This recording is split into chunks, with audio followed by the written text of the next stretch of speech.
eksklusif saudara di The Prime Show.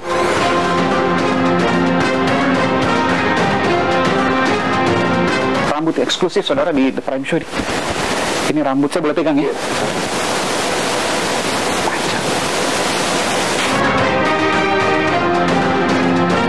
Masih terbentuk seperti manusia ya.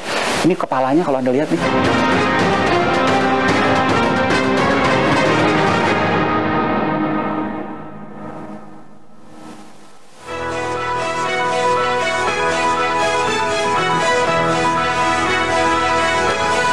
Halo, selamat malam, saudara. Dalam 1 bulan penyelidikan, polisi menutup kasus kematian satu keluarga di Kalideres setelah tidak ditemukannya unsur pidana.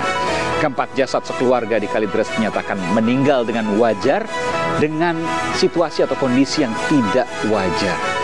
Namun teka-teki kematian suami, istri, paman, dan anak masih menyisakan tanda tanya. Kenapa mereka mati? Tewas dalam waktu yang berbeda-beda dalam hitungan bulan dan tidak ada yang mengetahui.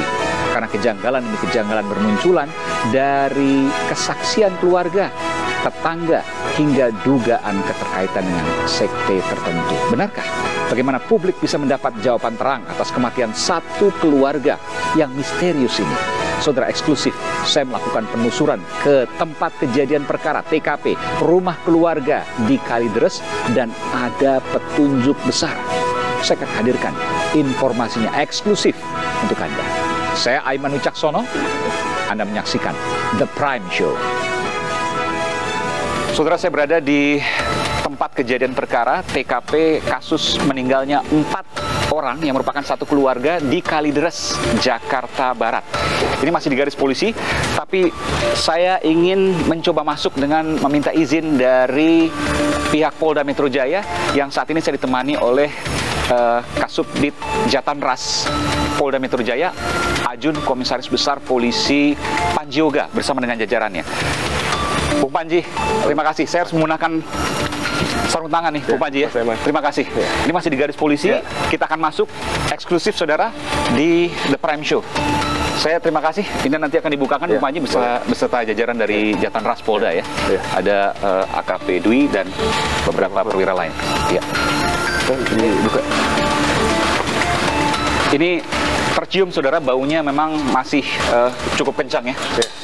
Jadi kita harus agak tahan sedikit ya. Harus agak kuat-kuat sedikit. Iya. Masih bau jenazah ya. Luar biasa. Ini saya pertama kali masuki dan belum pernah dimasuki oleh media manapun, oleh siapapun kecuali polisi. Iya. Ini kalau Anda lihat saudara, ini ada banyak kopi ya. Ada kopi, ada bungkus kopi juga di situ.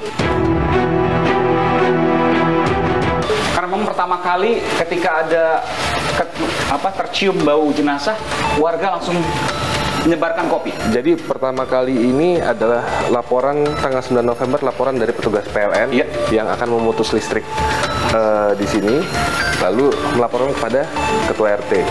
Nah, besoknya ketua RT mencoba mengecek ke sini, lalu mencium bau jenazah dan sempat naik ke atas ke ventilasi, dia mengintip ada kaki. Nah, disitulah kaki di jendela sini. Oke. Nah, disitulah dia berinisiatif untuk mendobrak.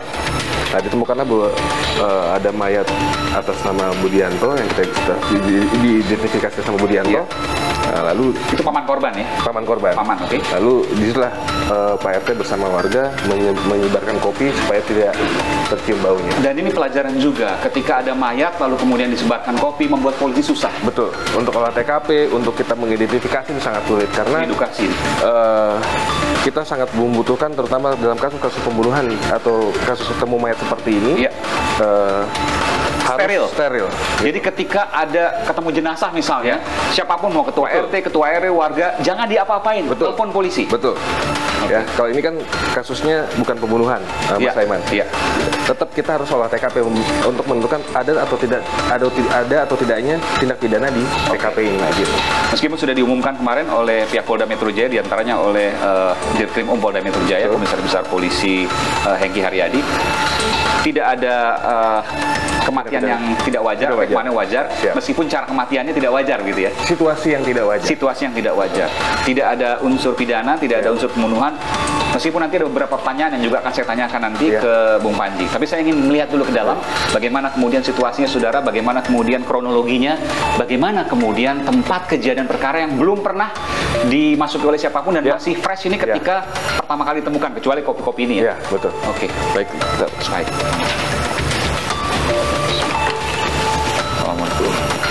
Di sini yang pertama kali ditemukan oleh warga bahwa dilihat waktu itu ya? Ya, Budianto. Oke, ini ada kopi. Oh, saudara masih ada rambut ini, saya mau tunjukkan. Ini saya nggak apa di sini? Ya, boleh. Silakan. Jadi jenazahnya di sini? Iya, betul. Kepalanya di sini. Kepalanya di sini? Jenazahnya ini. Oh, ke bawah dia? Iya. Jadi kepalanya di atas? Bersender di sini. Ya, makanya rambutnya ada di sini. Oh, betul. Ini masih ada rambutnya, saudara. Ini adalah paman korban, usianya sekitar 60-an? Sekitar 68 tahun. 68 tahun. Kepalanya di sini dan kakinya di bawah sini di tempat saya berdiri ini. Iya. Memang aromanya masih cukup kencang ya. Masih. Aroma jenazah yang tengah membusuk. Betul. Masih tercium sekali, saudara. Ya mungkin kalau sebagian orang yang tidak kuat mungkin dia akan terganggu ya. Ini sudah lebih mendingan daripada pada saat awal-awal. Ini ditutup kain jadi? Iya. Kain untuk ditutup. Ditutup kain? Ya, beralas kain. Jadi waktu ditemukan beralaskan kain oleh si anaknya korban? Kalau untuk anaknya korban kita nggak tahu karena kondisinya memang kondisinya sudah seperti ini. Oke, jadi dalam kondisi tertutup kain? Tangannya, kalau beralaskan kain. Beralaskan kain, nggak tahu apakah itu dilakukan atau memang sebelumnya dia taruh situ? Bahwa dalam penemuan ada lambung yang kosong, betul? Itu hasil dari pemeriksaan otopsi kedokteran forensik. Oke, lambungnya kosong. Iya. Artinya lambung kosong itu belum tentu kelaparan. Belum tentu kelaparan, gitu. Belum tentu juga melaparkan diri. Karena di dalam tubuhnya ditemukan feses. Artinya? Artinya berarti dia mengkonsumsi makanan. Oke. Kalau kosong artinya? Kalau lambung kosong itu ya mungkin dia pada saat dia akan meninggal dia belum makan. Oh. Tapi dalam tubuhnya ditemukan feses. Iya. Feses yang berisi menurut laboratorium berisi karbohidrat dan serat. Iya, artinya dia sempat makan sebelumnya, tapi mungkin lama, mungkin 1 hari atau mungkin beberapa jam, sehingga lambungnya tidak ada makan. Kan lambung sekitar 6 jam kalau tidak salah kosong. 6 jam, 8 jam dia kosong kalau tidak ada makan. Artinya sebelum 8 jam sebelum itu dia mungkin tidak makan, tapi ada fesesnya, ada tinjanya yang kemudian diperiksa memang bukan kelaparan, karena dia sempat mengkonsumsi makanan sebelumnya.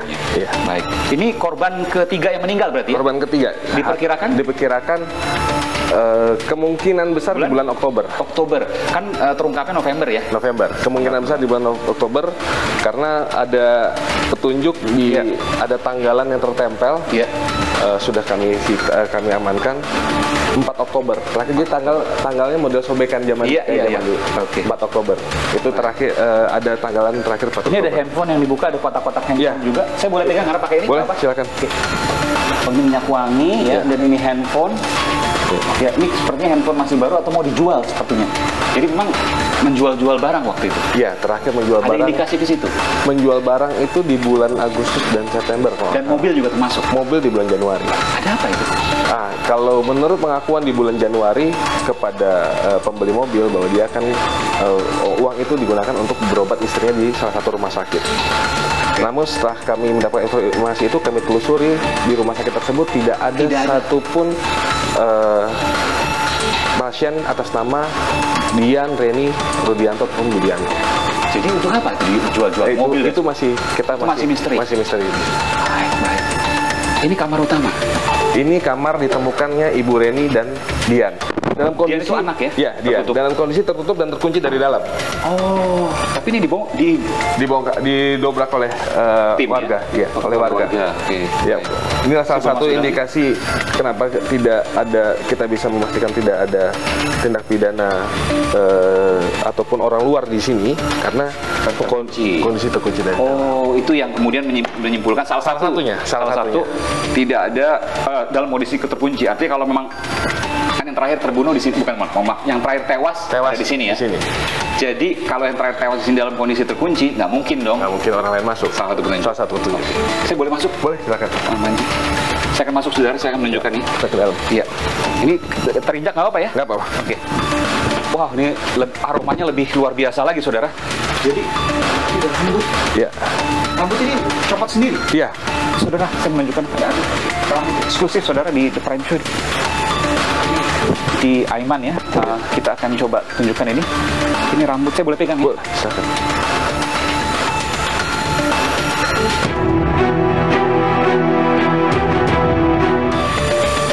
Jadi memang dia copot sendiri. Ya?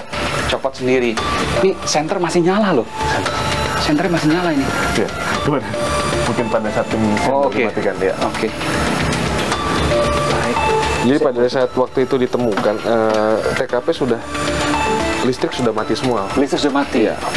Berantakan, memang dalam kondisi berantakan ya? Ya, kondisinya seperti ini, hampir seperti ini. Tapi sebetulnya lebih rapi lagi, mungkin karena kami kemarin melakukan penggeledahan mencari alat bukti. Untuk lemari semua tersusun sangat rapi. Bahkan baju-baju pun disusun sangat rapi. Oke. Ya. Dan ini yang pertama kali. Ini Ibu Reni. Ibu Reni yang ibunya korban. Yang waktu mungkin sempat disampaikan oleh Dirkrim pada saat kemarin, ada pada saat tanggal 13 Mei ada yang datang ke sini untuk operasi rumah. Ya. Yang menemukan bahwa itulah yang melihat Ibu Reni sudah menjadi mayat. Tapi dibilang oleh Dian ini sakit, masih hidup, masih dimandikan, bahkan sempat disisirkan oleh si Dian, oleh almarhum Dian, rambut Bu Reni ini sempat rontok. Disitulah yang membuat orang tersebut langsung keluar, akhirnya tidak jadi menjadi melakukan transaksi. Karena dia percaya bahwa masih hidup waktu itu.